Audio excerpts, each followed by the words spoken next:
আসসালামু আলাইকুম। Trading with Ashikul চ্যানেলের নতুন ভিডিওতে আপনাদের সবাইকে স্বাগতম। আজকে আপনাদের সাথে ডিএসই ইন্ডেক্স নিয়ে আলোচনা করব, ওভারঅল মার্কেট নিয়ে আলোচনা করব এবং এই বর্তমান পরিস্থিতিতে আমাদের করণীয় কি সেই জিনিসটা আমি আর একটু বলবো আপনাদেরকে। তো ভিডিওটি দেখতে থাকুন, আশা করি খারাপ লাগবে না আপনাদের। আর হয়তো এই ভিডিওটি অতটা বড়ও হবে না। তো মার্কেটের বর্তমান পজিশন হচ্ছে 6,699 পয়েন্ট অবস্থান করছে মার্কেট।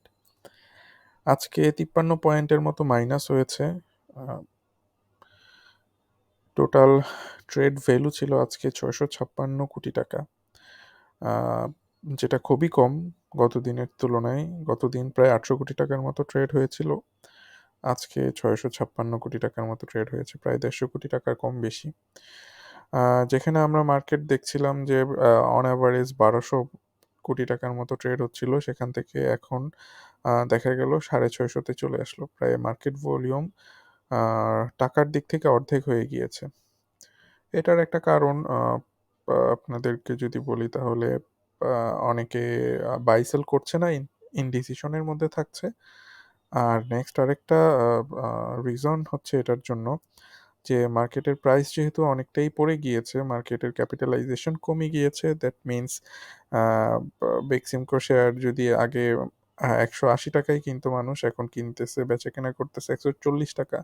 সো এইভাবে আসলে ট্রেডিং ভলিউম খুব বেশি না কমলেও ভ্যালুর দিক থেকে মার্কেটের পজিশন অনেক কমে গিয়েছে। আপনারা যদি এখানে একটু ভালোভাবে দেখেন, মার্কেটের ট্রেন্ড খুব বেশি কিন্তু ভলিউমের পরিবর্তন হয়নি। আহ, আহ, কিন্তু আমরা দেখতে পাচ্ছি যে ভ্যালুর দিক থেকে মার্কেট প্রায় অর্ধেক কমে গিয়েছে। সো এ থেকেই বোঝা যায় সবার পোর্টফোলিওর কি অবস্থা এখন।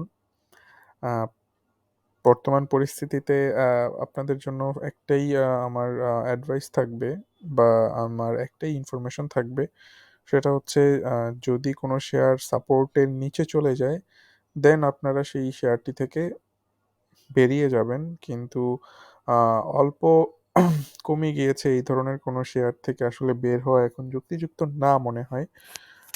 কারণ হচ্ছে যে মার্কেটের বর্তমান যেই পজিশনটা সেটা প্রায় সাপোর্ট লেভেলের মধ্যে রয়েছে। আহ, যদি সাপোর্ট ভেঙে যায় তাহলে তো কোনো কথাই নেই, আহ, নতুন করে বাই করার প্রশ্নই আসে না, এবং যে হোল্ডিংগুলো আছে সেগুলো সাপোর্ট ভেঙে গেলে হয়তো ছেড়ে দেওয়া উচিত। অনেক ক্ষেত্রেই এটা ডিপেন্ড করবে আসলে কেস টু কেস কীরকম হবে প্রত্যেকটা শেয়ারের ক্ষেত্রে। আর যদি এখান থেকে মার্কেটটা একটু সাপোর্ট পায়, যেহেতু খুব নাইসলি মার্কেটটা বর্তমানে এই 6,700 6,600 এই জায়গাটাতে মোটামুটি একটা সাপোর্ট পেয়েছে। আমি জানি না এই সাপোর্টটা এখান থেকে হোল্ড করতে পারবে কিনা মার্কেট। যদি হোল্ড করতে পারে দেন ভালো, যদি হোল্ড করতে না পারে দেন আমাদেরকে নতুনভাবে চিন্তা করতে হবে। তো আশা করব যেন মার্কেটটা এই পজিশনটা হোল্ড করে। আমার প্রিভিয়াস ভিডিওতে যেটা বলেছিলাম যে 6,620 থেকে মার্কেটের অনেক বড় একটা সাপোর্ট রয়েছে, যদি এই সাপোর্টটা ভেঙে যায় তাহলে ইন্নালিল্লাহ। আর যদি না ভাঙে, এখান থেকে সাপোর্ট পায়, দেন কয়েকটা জিনিস সিনারিও হতে পারে। আমরা বর্তমানে সেকেন্ড সিনারিওটা দেখছি, মার্কেটটা সাপোর্ট থেকে কনসোলিডেট করছে। কনসোলিডেট করে যদি উপরে যেতে পারে মার্কেটটা দেন তো ভালো, আর যদি না যায়, সাপোর্ট ভেঙে ফেলে, দেন আমাদেরকে জন্য আসলে অনেক বড় একটা ডাউন ট্রেন্ড ওয়েট করবে। হুম, বর্তমানে বেশিরভাগ বিনিয়োগকারী যারা আছেন তারা হয়তো একটু সাইড লাইনে রয়েছেন। মার্কেটের ভ্যালু দেখেই বোঝা যাচ্ছে যে 656 কোটি টাকার মতো ট্রেড হয়েছে, তার মানে খুব বেশি ট্রেড হচ্ছে না, কেউ ট্রেড করছে না। এই কারণে বলবো যে অল্প প্রাইসে শেয়ারগুলো ছেড়ে দেওয়া আপনাদের জন্য উচিত হবে না। আহ, আপনারা প্রাইসের সাপোর্ট লেভেল পর্যন্ত শেয়ারগুলো ধরে রাখবেন, যদি সাপোর্ট ভেঙে ফেলে তাহলে তো কোনো কথাই নেই। ঠিক একই রকমভাবে আমি আপনাদেরকে বলবো যে এই যদি একটা এক্সাম্পলের মতো করে দেখাই আপনাদেরকে,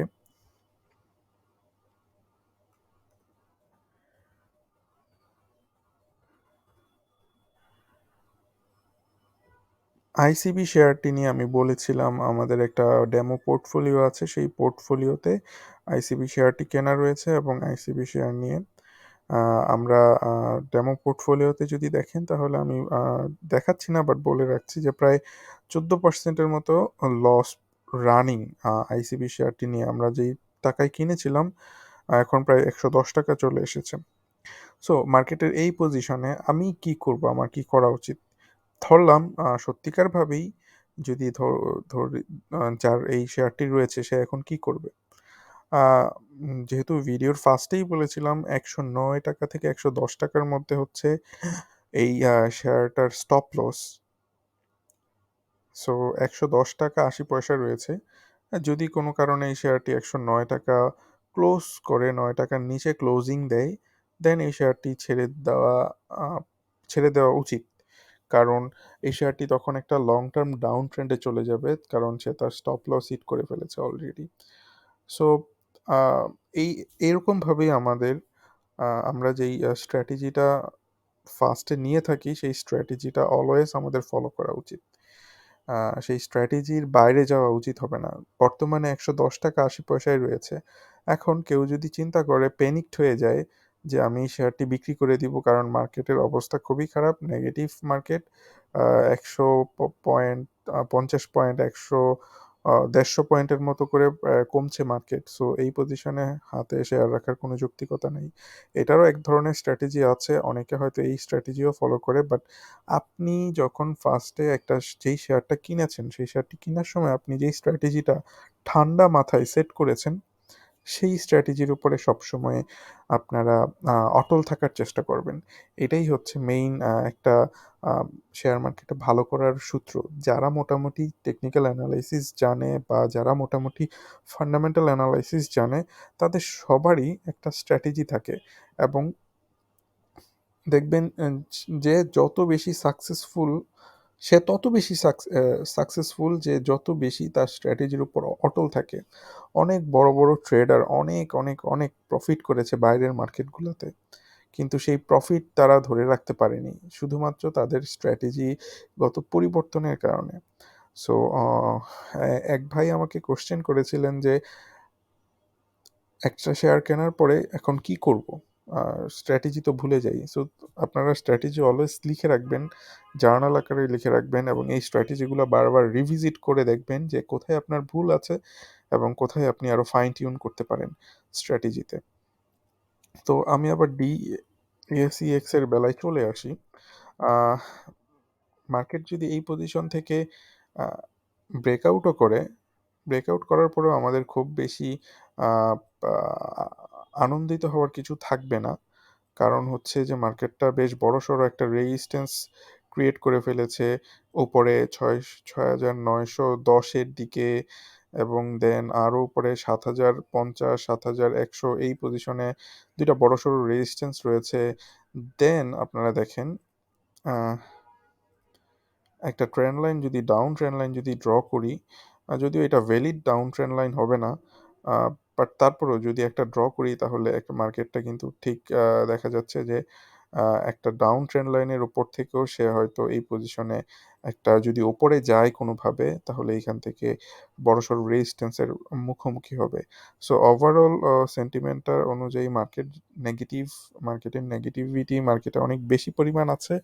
আ খুব বেশি আশা করা উচিত না। এই কারণে কেউ আপনারা নতুনভাবে বাই করবেন না এই সময়টাতে। আপনারা দেখেন মার্কেটটা যদি ভালো হয় তাহলে আলহামদুলিল্লাহ। আমার ভিডিওগুলো হয়তো ২ থেকে ৩,০০০ মানুষ দেখেন। আমি চাই না আমার ভিডিওগুলো যারা দেখেন তারা কোনো কারণে ক্ষতিগ্রস্ত হোক।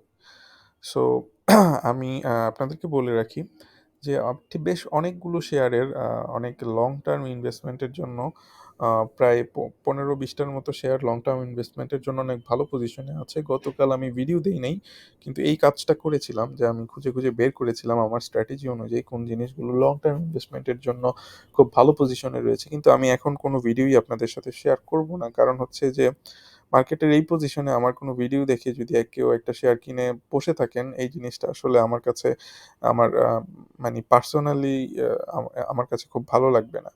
আ সো আমি চাই না যে এই পজিশনে কেউ আটকিয়ে থাকেন। এই কারণে নতুন কোনো শেয়ারের এনালাইসিস দিচ্ছি না আমি।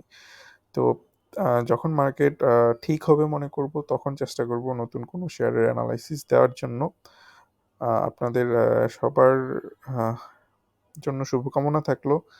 যেই ইনফরমেশনগুলো দিয়েছি সেই ইনফরমেশনগুলো যদি আপনাদের ভালো লাগে তাহলে তো আলহামদুলিল্লাহ, ভালো না লাগলে আহ, আপনারা আপনাদের মতামত জানাতে পারেন। অলওয়েজ ওয়েলকাম করি এই ধরনের সেকেন্ড ওপিনিয়ন অথবা অপোজিট ওপিনিয়ন শোনার জন্য, কারণ এই ওপিনিয়নগুলো থেকে মাঝে মাঝেই অনেক কিছু জিনিস শিখে ফেলতে পারি আমি। আর আপনাদের জন্য আরেকটা রিকোয়েস্ট থাকবে, আপনারা অবশ্যই চেষ্টা করবেন, বর্তমান সময়ে যেহেতু মার্কেটে নতুনভাবে ট্রেড করার অপরচুনিটি থাকছে না, সো আপনারা চেষ্টা করেন কিছু জিনিস শেখার জন্য। শেখার কোনো বয়স নেই, সবাই চেষ্টা করবেন শেখার জন্য। যত বেশি শিখবেন তত বেশি আপনার ট্রেডিং প্ল্যানকে আপনি আরও উন্নত করতে পারবেন। আহ, ধন্যবাদ আপনাদের সবাইকে এতক্ষণ ভিডিওটি দেখার জন্য। আসসালামু আলাইকুম।